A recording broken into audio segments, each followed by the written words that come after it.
ప్రతి అక్షరం ప్రజల పక్షం.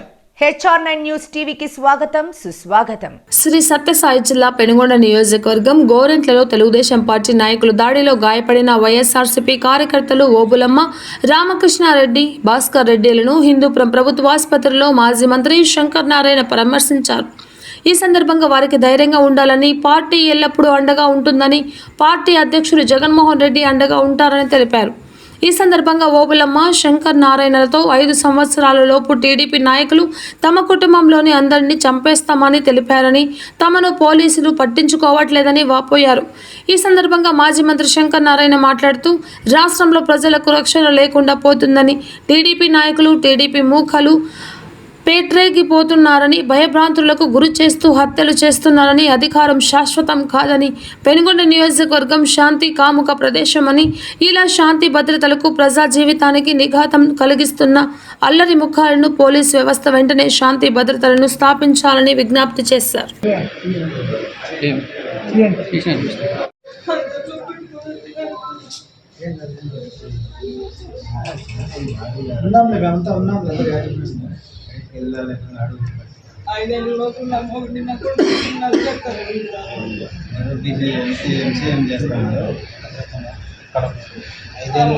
చంపేస్తారండి ఇద్దరిని.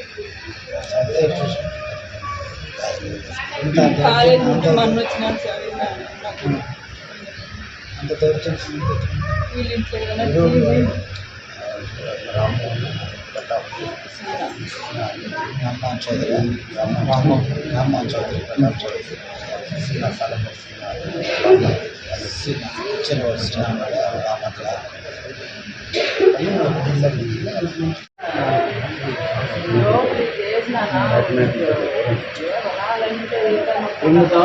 చౌదరి పోయిందేమో లేదు ఆడలు వచ్చేయండి మళ్ళా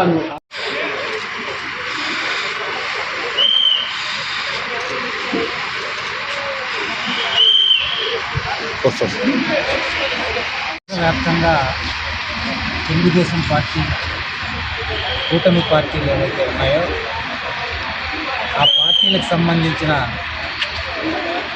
నాయకులు వైఎస్ఆర్ కాంగ్రెస్ పార్టీ కార్యకర్తలపైన, సానుభూతి పరులపైన, వాళ్ళ ఇళ్లపైన దాడులు చేయడమే కాకుండా అతి కిరాతకంగా ఈరోజు హత్య చేస్తున్నారు రాష్ట్ర వ్యాప్తంగా. ఈ రాష్ట్రంలో శాంతి భద్రతలు పూర్తిగా క్షీణించి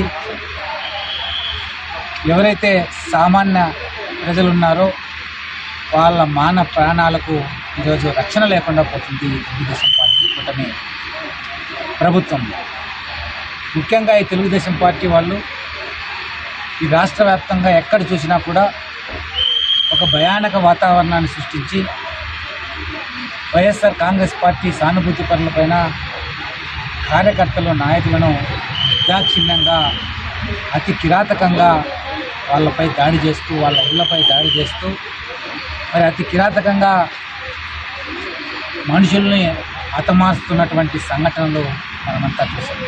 నిన్న లేక మొన్న శ్రీశైలం నియోజకవర్గానికి సంబంధించి సుబ్బరాయుడు అనే వ్యక్తి, అలాగే జగ్గయ్యపేట దగ్గర, ప్రతి చోట కూడా, మరి అలాగే వినుకొండలో, ఇవన్నీ కూడా చూస్తే ఈ రాష్ట్రంలో ఉన్నటువంటి ప్రభుత్వం ప్రజల యొక్క మాన ప్రాణాలను ఏమాత్రం పట్టించుకోకుండా, శాంతి భద్రతలను పట్టించుకోకుండా ఈరోజు శాంతి భద్రతలకు విఘాతం కలిగిస్తున్న విషయాన్ని గుర్తు చేసుకోవాలి. మరి ముఖ్యంగా పెనుగొండ నియోజకవర్గంలో మరి ఈ నియోజకవర్గానికి ప్రాతినిధ్యం వహిస్తున్నటువంటి మంత్రి మరి ఆ మహిళలు కూడా చూడకోకుండా మహిళలను కూడా ఎక్కడికక్కడ మొన్న కంచి సముద్రం కానీ, మరి రాత్రి తాటిమేకలపల్లిలో కానీ, మరి 2 రోజుల కిందట వడ్డిపల్లిలో కానీ, రెడ్డి చెరువుపల్లి పంచాయతీ ఏదైతే ఉందో ఆ వడ్డిపల్లిలో కానీ, ప్రతి చోట మరి మహిళల అనే విచక్షణ కూడా లేకోకుండా మహిళల మీద కూడా అతి క్రూరంగా, నీచాతి నీచంగా దాడి చేస్తుంది. పెనుగొండ నియోజకవర్గంలో ఉన్నటువంటి ప్రజలను భయభ్రాంతులను చేయాలా, మా ప్రభుత్వం 5 సంవత్సరాలు ఉంటుంది, మేము చెప్పినట్లు నడుచుకోవాలా, నడుచుకోకపోతే ఖబర్దార్ అనే సంకేతాలు ఇస్తుంది. మీరు ఈ ప్రాంతంలో బతకాలంటే, ఈ ప్రాంతంలో జీవించి ఉండాలంటే మా కనిగిమనిగి ఉండాలా, మా చెప్పు చేతుల్లో నడవాలా అనే ఒక ఆలోచన ధోరణితో మరి పెనుగొండ నియోజకవర్గంలో ఉన్నటువంటి తెలుగుదేశం పార్టీ శ్రేణులు నడుస్తున్నాయి.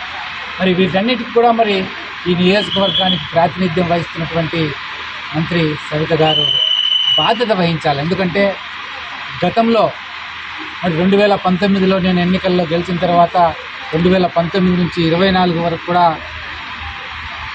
ఇక్కడ శాసనసభ్యుడిగా ఉన్నప్పుడు ఎక్కడ కూడా మరి శాంతి భద్రతల సమస్య కానీ, మరి ఎక్కడ కూడా ఏ గ్రామంలో కూడా ఎవరిపైన కూడా దాడులు చేసేటువంటి సందర్భాలు లేవు. మరి ఈరోజు మరి వాళ్ళ ప్రభుత్వం వచ్చిందని విర్రవీగుతూ మరి సామాన్య ప్రజానికాన్ని, ఎవరైతే వైఎస్ఆర్ కాంగ్రెస్ పార్టీకి సానుభూతి పరులుగా ఉన్నారో వాళ్ళ మీద కూడా దాడి చేసే నీచ సంస్కృతికి ఒడిగడుతున్నారు ఈ తెలుగుదేశం పార్టీ వాళ్ళు. మరి ఈ నియోజకవర్గంలో ఏవైతే దాడులు జరుగుతున్నాయో, ఏవైతే శాంతి భద్రతలకు వ్యతిరేకంగా విఘాతం కలిగించే విధంగా తెలుగుదేశం పార్టీ నాయకులు కుట్రలు పన్ని మరి భయోత్పాతాన్ని సృష్టిస్తున్నారో, వీటన్నిటికి కూడా స్థానిక శాసనసభ్యురాలు మరి ఈ నియోజకవర్గాన్ని ప్రాతినిధ్యం వహిస్తున్నటువంటి మరి మంత్రి గారైనటువంటి సవితమ్మ గారు బాధ్యత వహించాలి. ఇప్పటికైనా వారికి ఒకటే విజ్ఞప్తి చేస్తున్నాం, శాంతి భద్రతలు కాపాడండి. మరి పెనుకొండ గతంలో మాదిరి కాకోకుండా గత 5 సంవత్సరాలుగా ఒక శాంతి కాముక ప్రదేశంగా ఇక్కడ ప్రజలందరూ కూడా వైఎస్ఆర్ కాంగ్రెస్